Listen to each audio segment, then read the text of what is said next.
I kind of, as we talk about this idea and talking about the imaginary and things, it's like we also do this other stuff, not unlike, I'm hesitant to use Freemasonry as an example because as a member of the craft, like I definitely see similarities in how somebody would dive into the work of Freemasonry and to become something in an organization that, I mean, it has a lot of pomp and circumstance, and people get to a point where they want to feel important. Um, and for listeners of your show that don't know, I mean, Freemasonry is this great organization, it's a fraternity of friends and brothers.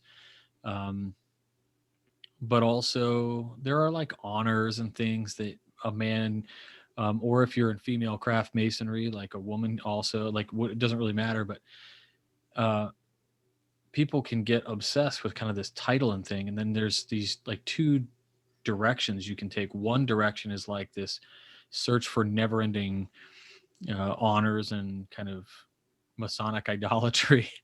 and and the other thing that's interesting is when we have like spin-off organizations based on like occult practices. And with these occult practices, it's like people can get lost in the make believe just as much. And to a point, it gives them purpose. And then on another way, like I guess it could be completely detrimental. But I guess like I don't know. I digress. Who am I to judge? Well, I mean, I feel like, I mean, both those examples that you give, right? Within Freemasonry, there being, that side that's more about how many medals you can earn, how many different degrees you can get, and that one that's leads to that more esoteric line of thinking, where you are. I mean, I don't want to say bragging about your wokeness, but there's a lot of folks that get involved in the occult and in the esoteric community that they feel like they found enlightenment, and then they're bragging about it. But really, what they found is their own grandiosity. And in both those examples, I feel that that's the big struggle, is with the ego, or with that sense of grandiosity, right? Because no matter what path you choose in life, that struggle with the ego is always going to be there. It's a universal thing, and it'll creep into our lives in the most unexpected ways most of the time. Hmm.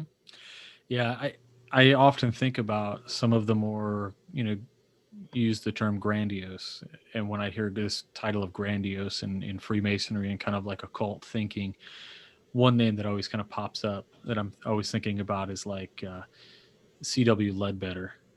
Uh, as an occultist, people praise Leadbeater, and really interesting and complex individual. A lot of controversy around the man himself and whatnot. And I've talked before about him in other places, but my opinion of the man is not very high. But what I do find interesting is he is kind of this product of early 20th century spiritualism, and a great book by George Tillett is he's one of his great works was this school project where he wrote a biography about Leadbeater, and he probably has the best excuse me biography of all time on Leadbeater. It's very objective, but one of the things that he discovers uh, is that the meaning and form of Leadbeater's abilities to do what he says he would do, in not so many words, he almost admits to imagining it. And when questioned about it, he says, "What difference does it make? If I imagine that it's real to me." Right? And that got me thinking, I don't know, you ever watched there was a Netflix show called Ripper Street. You ever seen Ripper Street? I've seen episodes of it, but I've never watched the whole thing front to back. There's an episode called Ashes and Diamonds. and they arrest this dude who is a like a medium, and there's like a murder, right? And he says, I only offered the illusion that all of us crave most. This world is not so cruel as it would appear to our love, to our permanence, and not so coldly bare of magic. So like he admits, right? Like it's all a sham. But what crime is it to give people hope? And so, I think a lot about that stuff. I think a lot about people who dive into that kind of occult world of magic and illusion and occult sciences, Rosicrucianism, or Golden Dawn, or Alpha Edo, all these different organizations. And I think about like the people at the top of these places, and kind of like the ability to dive into that world and live there instead of in this other world. That I think you and I are unique individuals in that we kind of live in both, in terms of we have a lot of foundational knowledge of the occult.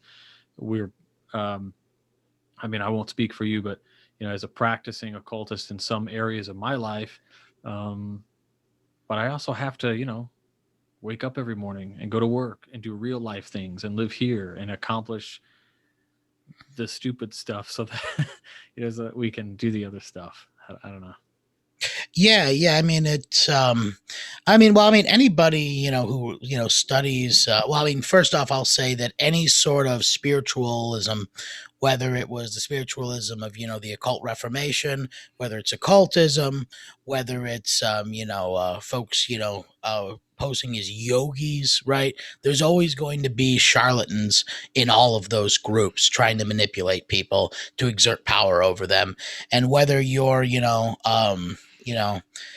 a someone who has exploited trust in the Catholic Church, in the Baptist Church, in any sort of spiritualesque body, that's just the state of humanity, right? There's always going to be the flaws of humans in any group that has humans in it. So, I mean, I always like the I always think that the cure to that is, like you said, keeping one foot in the real world and one foot, in that inner world. Because at that point, you're keeping yourself grounded, right? You're not allowing your thoughts, your mind to venture too far from what's practical and what's real. Because, I mean, I've known a lot of folks who have gone into the occult sciences, and that's the one thing that they struggle with is if you're not properly trained, if you haven't properly, prepared yourself, you start to lose grasp with what's real. And I think that also is where that ego creeps in, because, when you start believing that, I don't want to sound, I'll put it so bluntly, when you start believing you have magical powers, then yeah, you start to lose grasp with reality and start to use grasp with what those teachings are for, which is to build yourself into a more compassionate, a more universally minded individual. Yeah, that's right. And to bring that into the occult space, right, is when you talk about keeping one foot on the floor, one foot on terra firma, one foot in this reality. The tarot card is the star. It's the in that image, there's a kneeling person, and they have one foot out of the pool and one foot in the pool. Mm-hmm. An illusion of this kind of duality that exists. But as you point out, this is all to make the person a little bit better. But still, some part of me looks at some of those teachings and says, look, this occult knowledge that exists at a foundational level, yes, like it can be used for psychological and cognitive, like structuring of the individual. So like that's how I would use tarot. That's how I do use tarot, as as a tool for self-reflection, not as a divination tool. But also there's the idea of belief, right? Like how if the objective, if enough subjective believers have the power of mind, then it does become some kind of objective truth. I mean, that's true even in physics to an extent, but it begs the question, like we discovered, do we, like, maybe we discovered the path, but we're still like dullards or something, or I don't know. Yeah, I mean, I think that, no matter how far in whatever spiritual practice that you dedicate yourself to, there's always going to be, that plethora that you'll hit, that's where you're limited at in this physical space, right? That's the idea of like the ascended masters or the secret masters, right? Those guys that preserve their consciousness and continue on that work in the spiritual realm, right? And they can be called upon, to offer advice or to offer inspiration, the way people call on saints. I think is a great example of that, right?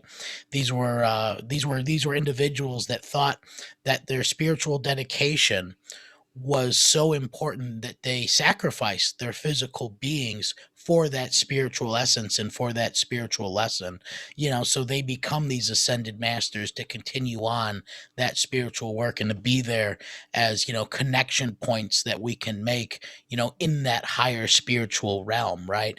So I mean, I think a lot of the issue comes in is where people start to think that they are, these ascended masters or these secret chiefs, or that, they've made special connections with them, while you're here in this physical realm, because that's when you start to kind of go off the cliff and your subjective will just kind of start to implant things that may not necessarily be there. And, once again, going back to the ego, right? That's that grandiose dragon that we need to slay, because it's the ego that's going to whisper those things to you that may not be true. Yeah, I fully agree. And even people that I respect, in the occult world, from years of old, guys like, I mean, Manly Hall and Paul Case. Paul Case says that he talked and spent time in a hotel room with Saint Germain. Like, what do you mean? When he writes that he did this, I mean, was this like a product of his imagination? And this is how he described it, because in the occult fashion, that's how you would do it. Is he saying that it was just, I spent 3 days in a hotel room with my own mind and like asked questions, and from somehow, he was able to access, some subconscious stream of um, thought that was able to give profound truths, uh, without maybe perhaps like some sort of subjective interpretation. Like, who knows? Yeah. But it does, it makes you wonder, who, like, if you just, I am accused all the time, I should say, of oversimplifying concepts. Um, and so when I think about this, I think, if I'm going to super simplify this, is the ascended master just whatever chosen name you choose to give the consciousness that talks to you? Like, because it's hard to realize like the duality of yourself. Like, can you talk to your super ego? And if you could, what name do you give him? You give him, is it Saint Germain? Is that who your super ego is? Or, are you really channeling some sort of a I don't know, a being or a consciousness of some sort somewhere? Well, I mean, the way, I mean, whether they're, contacting just a higher aspect of their own consciousness, or whether they are, contacting a spiritual entity that, is, in some sort of dimensional plane that's only accessible through our unconscious, right? I think at the end of the day, you are going to receive a universal truth that is going to be filtered through an individual's subconscious. So no, so whether it's real or not, the message that they're receiving is going to be filtered through their experiences, right? Everything good and bad that they've gone through in their lives. So so whether it's true or not, you have to hold that. you have to hold that with a grain of salt, and then you have to kind of devise your own message from it, right? Something that is relevant to you. And I mean, a lot of times, when it comes to these different occult teachers, I just say stick take the gems that are there and just leave the rest, because no one's going to be perfect, and a lot of these folks end up dying crazy or in poverty. So it just kind of happens. But I don't know, when you open yourself up to those different kind of higher rates of vibration, if these are beings of that higher realm, I mean, it's got to do its damage on the physical being, right?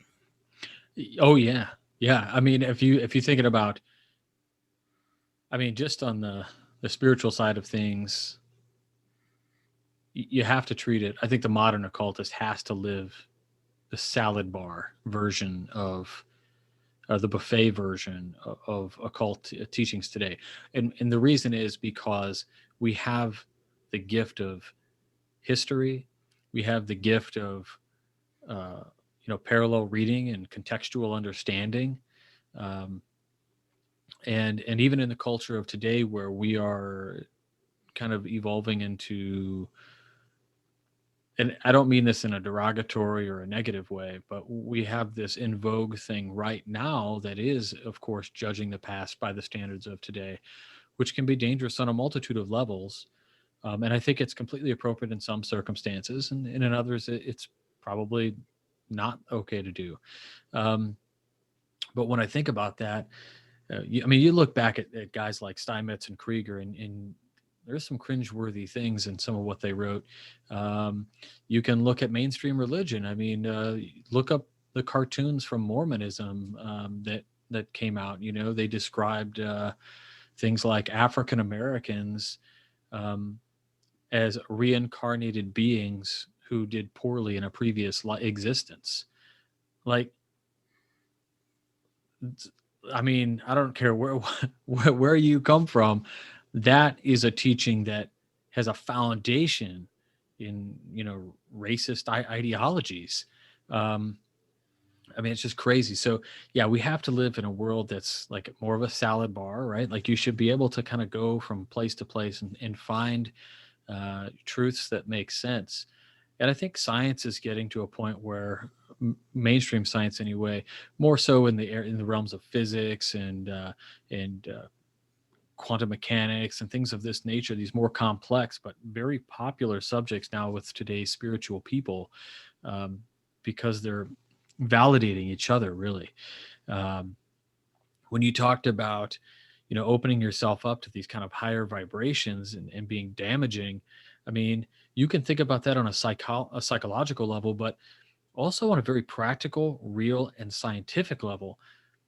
If perchance, let's just say that opening your that when people say we were attuned, we are on the same vibration, let's pretend that science says that that's a real thing, right? As far as I know, science has not said anything like same wavelengths exist. But let's pretend that they have said that.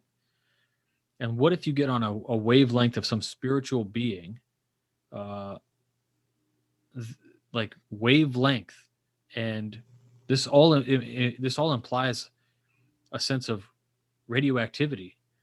It could be highly damaging, literally and physically, to the human body.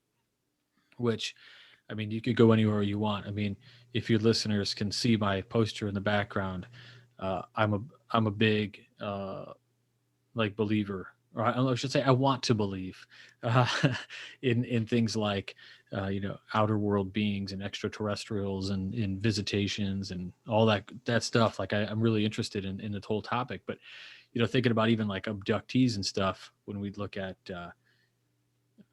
channeling or vibrations or whatever, and physical effects of physical effects that happen to you through an experience that could be could be described as otherworldly or otherwise.